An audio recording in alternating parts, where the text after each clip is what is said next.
do about it. Maybe you agree with these beliefs, maybe you don't. Maybe you care about these issues, or maybe there are other challenges that you, class of 2013, are.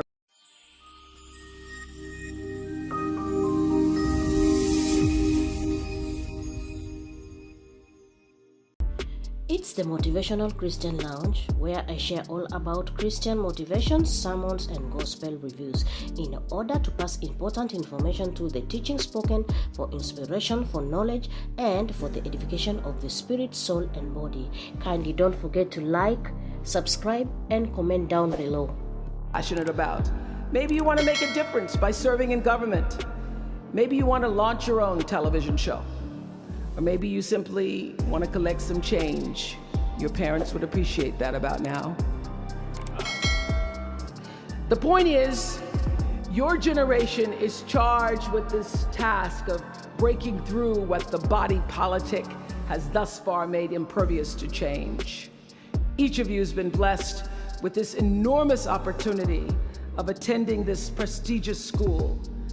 You now have a chance to better your life, the lives of your neighbors, and also the life of our country. When you do that, let me tell you what I know for sure. That's when your story gets really good. Maya Angelou always says, when you learn, teach. When you get, give. That, my friends, is what gives your story purpose and meaning. So you all have the power in your own way to develop your own angel network. And in doing so, your class will be armed with more tools of influence and empowerment than any other generation in history. I did it in an analog world. I was blessed with a platform that at its height reached nearly 20 million viewers a day. Now here in a world of Twitter and Facebook and YouTube and Tumblr, you can reach billions in just seconds. You're the generation that rejected predictions about your detachment and your disengagement by showing up to vote in record numbers in 2008. And when the pundits said, they talked about you. They said you'd be too disappointed. You'd be too dejected to repeat that same kind of turnout in the 2012 election, and you proved them wrong by showing up in even greater numbers. That's who you are. This generation,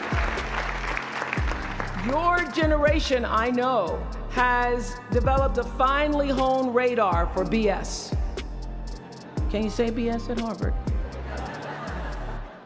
The spin and phoniness and artificial nastiness that saturates so much of our national debate. I know you all understand better than most that real progress requires an authentic way of being, honesty, and above all, empathy. I have to say that the single most important lesson I learned in 25 years talking every single day to people was that there's a common denominator in our human experience. Most of us, I tell you, we don't want to be divided. What we want, the common denominator that I found in every single interview, is we want to be validated. We want to be understood. I've done over 35,000 interviews in my career. And as soon as that camera shuts off, everyone always turns to me and inevitably in their own way asks this question: was that okay? I heard it from President Bush. I heard it from President Obama. I've heard it from heroes and from housewives. I've heard it from victims and perpetrators of crimes. I even heard it from Beyonce and all of her Beyonce-ness. She finishes performing, hands me the microphone and says, was that okay? Friends and family, yours, enemies, strangers, in every argument, in every encounter, every exchange, I will tell you, they all want to know one thing. Was that okay? Did you hear me? Do you see me? Did what I say mean anything to you? And even though this is the college where Facebook was born, My hope is that you will try to go out and have more face-to-face conversations with people you may disagree with.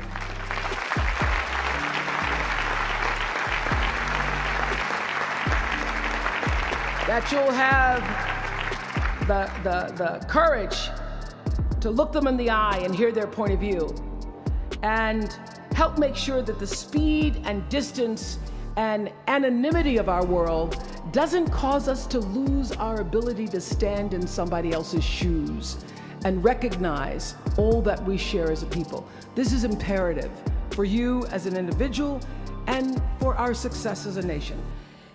There has to be some way that this darkness can be banished with light. Says the man whose little boy was massacred on just an ordinary Friday in December. So whether you call it soul or spirit or higher self, intelligence, there is, I know this, there's a light inside each of you, all of us, that illuminates your very human beingness if you let it. And as a young girl from rural Mississippi, I learned long ago that being myself was much easier than pretending to be Barbara Walters. Although when I first started, because I had Barbara in my head, I would try to sit like Barbara, talk like Barbara, move like Barbara. And then one night I was on the news, reading the news, and I called Canada, Canada. And that was the end of me being Barbara. I cracked myself up on TV, couldn't stop laughing, and my real personality came through. And I figured out, oh gee, I can be a much better Oprah than I could be a pretend Barbara. I know that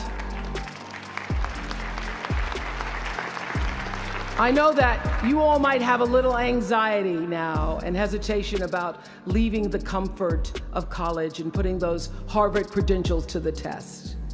But no matter what challenges or setbacks or disappointments you may encounter along the way, you will find true success and happiness if you have only one goal. There really is only one, and that is this: to fulfill the highest, most truthful expression of yourself as a human being. You want to max out your humanity by using your energy to lift yourself up, your family, and the people around you. Theologian Howard Thurman said it best. He said, "Don't ask yourself what the world needs. Ask yourself what makes you come alive, and then go do that. Because what the world needs is people who have come alive." The world needs people like Michael Stolzenberg from Fort Lauderdale. When Michael was just 8 years old, Michael nearly died from a bacterial infection that cost him both of his hands and both of his feet. And in an instant, this vibrant little boy became a quadruple amputee, and his life was changed forever. But in losing who he once was, Michael discovered who he wanted to be. He refused to sit in that wheelchair all day and feel sorry for himself. So with prosthetics, he learned to walk and run and play again. He joined his middle school lacrosse team. And last month, when he learned that so many victims of the Boston Marathon bombing would become new amputees, Michael decided to banish that darkness with light. Michael and his brother Harris created MikeysRun.com to raise $1 million for other amputees by the time Harris runs the 2014 Boston Marathon. More than 1,000 miles away from here, these two young brothers are bringing people together to support this Boston community the way their community came together to support Michael. And when this 13-year-old man was asked about his fellow amputees, he said this: "First, they will be sad. They're losing something they will never get back. And that's scary. I was scared. But they'll be okay. They just don't know that yet. We might not always know it. We might not always see it or hear it on the news or even feel it in our daily lives, but I have faith that no matter what Class of 2013, you will be okay. And you will make sure our country is okay. I have faith because of that 9-year-old girl who went out and collected the change. I have faith because of David and Francine Wheeler. I have faith because of Michael and Harris Stolzenberg. And I have faith because of you, the network of angels sitting here today. One of them, Khadijah Williams, who came to Harvard 4 years ago. Khadijah had attended 12 schools in 12 years, living out of garbage bags amongst pimps and prostitutes and drug dealers, homeless, going into department stores, Walmart in the morning to bathe herself so that she wouldn't smell in front of her classmates.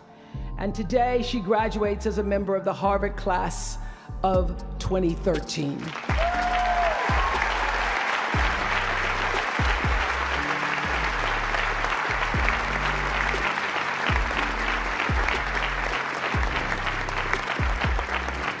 From time to time, you may stumble, fall. You will for sure count on this.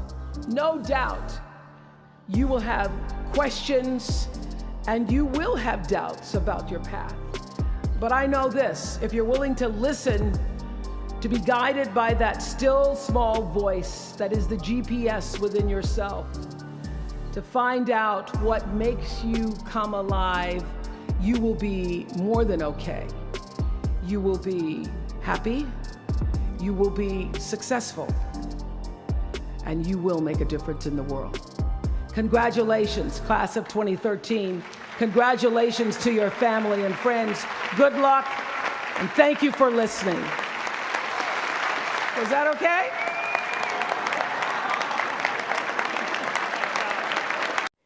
That's all for now. If you like such kind of videos, then consider subscribing, liking, commenting, and sharing to your friends. Thank you and bye-bye.